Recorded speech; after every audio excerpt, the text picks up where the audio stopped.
द्या. आज आपण पेज नंबर 25 वर आपली जी ऍक्टिव्हिटी आहे वर्ड प्ले, याच्यामध्ये आपल्याला एक आज खूप छान ऍक्टिव्हिटी दिलेली आहे ज्याचं नाव आहे एनाग्राम सुद्धा. आता एनाग्राम काय असतं की याच्यामध्ये आपण शब्दांमध्ये येणारे जे अक्षर असतात त्या अक्षरांचा क्रम बदलायचा असतो, त्याला पदबंध म्हणतात. And anagram is a play on word created by rearranging a letter the letter of the original word. म्हणजे काय की आपल्याला जो ओरिजिनल वर्ड आपल्याला दिलेला आहे त्याच्यातले अक्षर घ्यायचे आणि ते अक्षर बदलून त्याच्यापासून नवीन शब्द तयार करायचा, अर्थपूर्ण शब्द.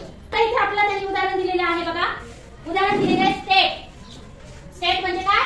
राज्य. आणि मग त्याचा एनाग्राम म्हणजे काय केलंय, हेच अक्षर बदलून त्याच्यापासून दुसरा अर्थपूर्ण शब्द केलेला आहे टेस्ट. काय?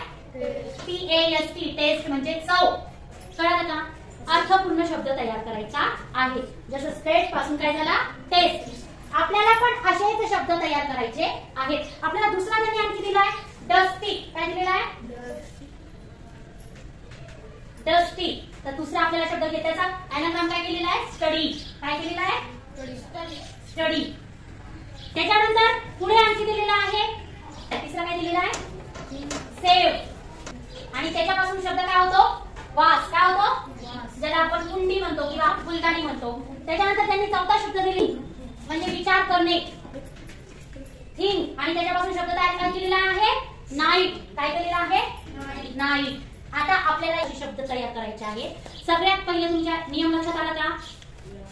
समोर दिलेला शब्द आपल्याला एखादा शब्द असा आठवतो का की ज्याचे आपल्याला वेगवेगळ्या पद्धतीने ते बदलायचा आहे क्रम आणि शब्द तयार करायचा आहे नवीन. तुमच्या मनानेच करा.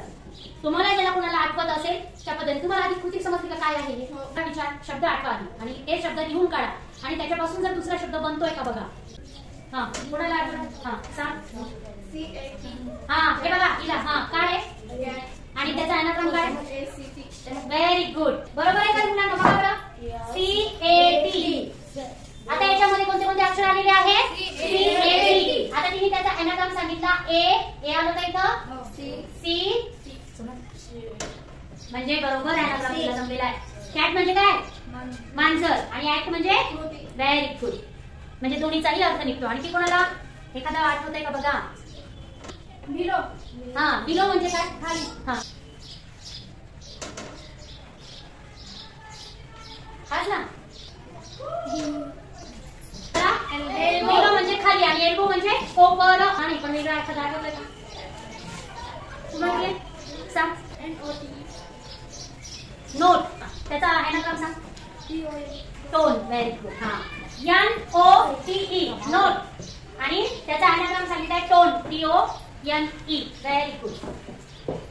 NOTE आणि त्याचा एनाग्राम टोन. या पद्धतीने आज घरी गेल्यावर आपल्याला